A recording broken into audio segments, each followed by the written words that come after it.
And still on the right, behind the trees, you may be able to see the green spire of a church.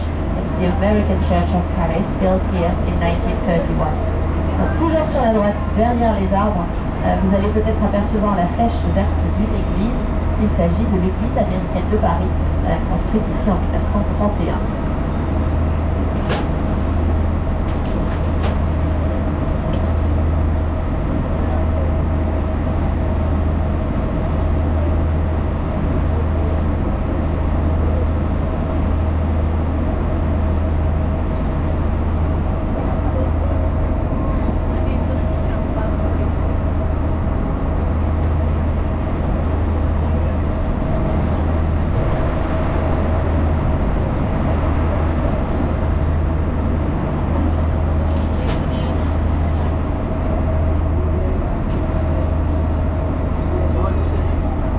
Et puis sur votre gauche, vous allez voir un grand bâtiment avec une très belle verrière et un petit drapeau français au sommet. C'est le Grand Palais construit en 1900. On your left, the big building with the beautiful glass roof and the little French flag on top is called the Grand Palais. It's an exhibition center that was built in 1900 for the World Fair. It hosts different events throughout the year. For example, in the winter, that's where you can find the ice skating ring. And during Fashion Week, that's where you can see Chanel shows. Every time they build an amazing decor inside for the models to walk around. Donc le Grand Palais est un centre d'exposition construit à l'occasion de l'exposition universelle de 1900 qui accueille différents événements tout au long de l'année. En hiver, on y trouve souvent la patinoire. Et pendant la Fashion Week, c'est là que se déroulent les défilés de Chanel. À chaque occasion, ils construisent un décor extraordinaire à l'intérieur pour y faire défiler les mannequins. Et dans un petit instant sous vos yeux, l'un des ponts les plus extraordinaires de Paris, le pont Alexandre III. And now in front of you, one of the most amazing bridges in Paris. It's called Alexander III Bridge.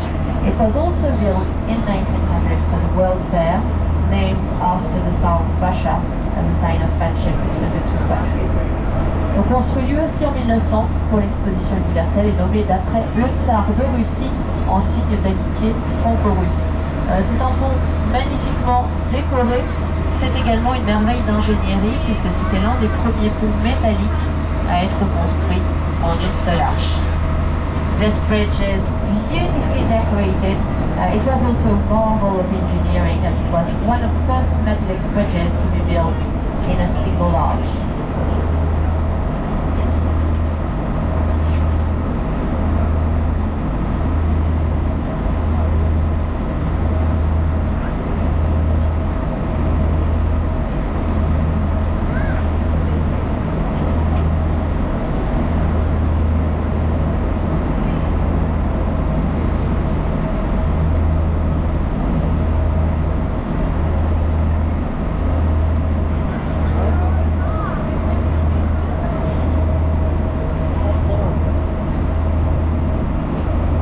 Bientôt sur votre gauche, vous allez voir la place de la Concorde. Elle est facile à reconnaître dans Paris avec la grande obélisque qui se trouve au centre. Cette obélisque, elle vient d'Égypte, bien sûr. Elle avait été offerte à Jean-François Champollion, qui a été le premier à déchiffrer les hiéroglyphes en 1822. Coming up on the left, Concorde Square, which is easy to recognize in Paris with the big obelisk in the center.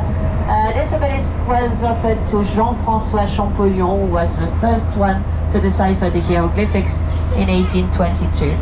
Well, it took the French more than 7 years to bring it back to Paris. They even had to build a special boat to transport it, a boat that could go both on the rivers and on the sea. They were actually offered 2 different obelisks, but after transporting that first one, they said no thank you. We won't need the other one, we can keep it. Il a fallu aux Français un peu plus de 7 ans pour apporter l'obélisque d'Égypte. Ils ont même dû construire un bateau spécialement pour la transporter, bateau qui puisse aller à la fois sur les fleuves et sur la mer. Ils avaient en réalité reçu 2 obélisques différentes, mais après avoir transporté la première, ils ont dit finalement non merci, on n'aura pas besoin de la deuxième, vous pouvez bien la garder. Et juste devant nous, c'est le pont de la Concorde, construit lui après la Révolution, avec certaines des pierres de la prison de la Bastille. Ça coûtait cher la pierre à l'époque, donc on recyclait, on réutilisait. And just in front of us, the Concorde Bridge built after the Revolution, using some of the stones of the Bastille prison. You see, stone was expensive at the time, so they would reuse and recycle.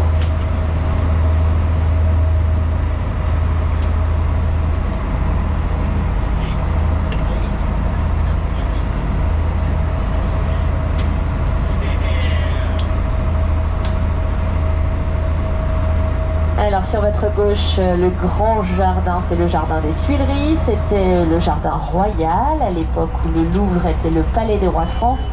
Aujourd'hui c'est un jardin public. Il y a une fête foraine qui s'est installée ce week-end, qui sera là jusqu'au début janvier. Et vous trouverez également dans ce parc deux musées. Et celui qui est juste de notre côté, il s'appelle le musée de l'Orangerie. C'est là que l'on peut voir